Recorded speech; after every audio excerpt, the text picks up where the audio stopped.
అయ్యా ప్రజలారా, సామాన్య ఓటర్లారా, రేపు ఎన్నికలు వస్తున్నాయి కాబట్టి మీకు చిన్న సందేశం ఇద్దాం అనుకుంటున్నాను. ఈరోజు ఇది ఇక్కడ ఈ జగనన్న కట్టే ఇళ్లను చూపిస్తాను మీకు ఫస్ట్.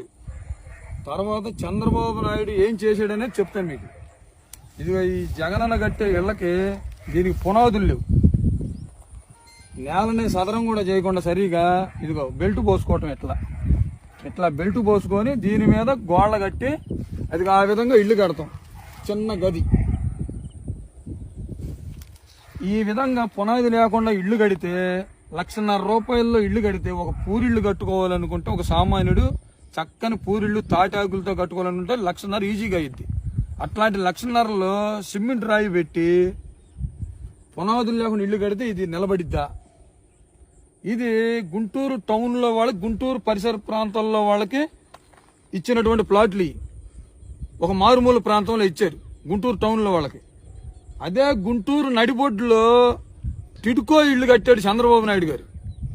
గుంటూరు నడిబొడ్డులో G+3తో హై క్వాలిటీతో టిడ్కో ఇళ్లు, సంపూర్ణంగా కరెంటు, వాటర్ లైను, పైన ట్యాంకులు, నీటుగా రంగేసి డోర్లు పెట్టి అన్ని పెట్టేసి ఒక ఇంట్లోకి ప్రవేశం చేయటమే ఎవడైనా.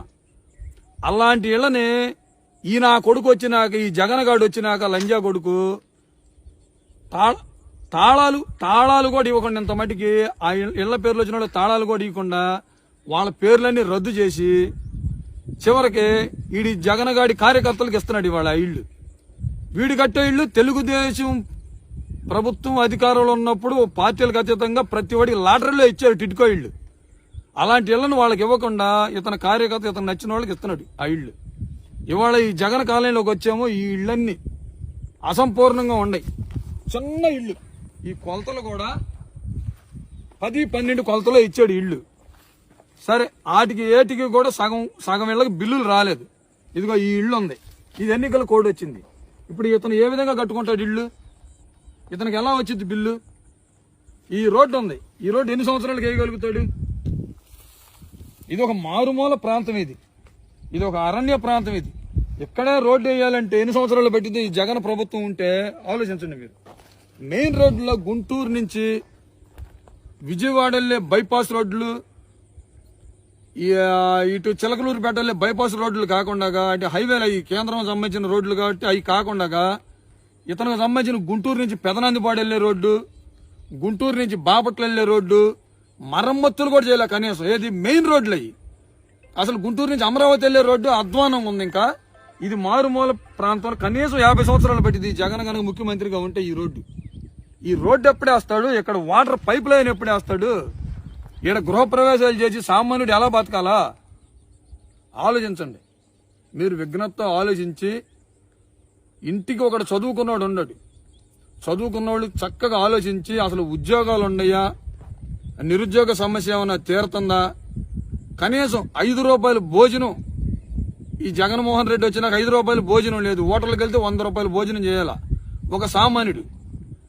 చీపు లెక్కర తాగేవాడు 60 రూపాయలు పెట్టి చీపు లెక్కర తాగేవాడు ఇవాళ 200 పెట్టి నాసిరకం మందు కొనుక్కొని తాగుతున్నాడు, ఆరోగ్యం పాడు చేసుకుంటున్నాడు.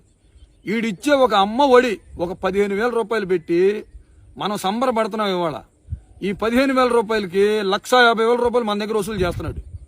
కరెంటు ఛార్జీలు 9 సార్లు పెంచాడు, ఆర్టీసీ ఛార్జీలు 3 సార్లు పెంచాడు. ఉప్పు రేటు పెరిగింది, పప్పు రేటు పెరిగింది, నూనె రేటు పెరిగింది. ఒక సామాన్యుడికి నిత్యావసర సరుకుల రేట్లు పెరిగిపోయినాయి. పెట్రోలు పక్క రాష్ట్రానికి మన రాష్ట్రానికి 16 రూపాయలు తేడా ఉంది. గ్యాస్ సిలిండర్ సబ్సిడీ ఎత్తేసాడు, 300 రూపాయలు పడే సబ్సిడీని గ్యాస్ సిలిండర్ సబ్సిడీ ఎత్తేసాడు. ఇదివరకు చంద్రబాబు నాయుడు ఉన్నప్పుడు కేంద్రం వాళ్ళు 200 రూపాయలు పెంచితే గ్యాస్ రేటు 100 రూపాయలు తగ్గించాడు చంద్రబాబు నాయుడు గారు. పెట్రోల్ రేటు 4 రూపాయలు పెంచితే ఈయన 4 రూపాయలు పని ఇంకా 2 రూపాయలు తగ్గించాడు. అవి ఏంటంటే మన జేబులోకి రావు కాబట్టి ప్రతి వాడికి కూడా అది అర్థం కాదు. ఇచ్చిన 15,000 మనం గుర్తుపెట్టుకుంటున్నాం. మన కాళ్ళ మీద మనం నిలబడేటట్టు చేసింది చంద్రబాబు నాయుడు, మన జేబులో డబ్బులు పెట్టి మనల్ని అడుక్కునే వాళ్ళు చేసింది జగన్మోహన్ రెడ్డి.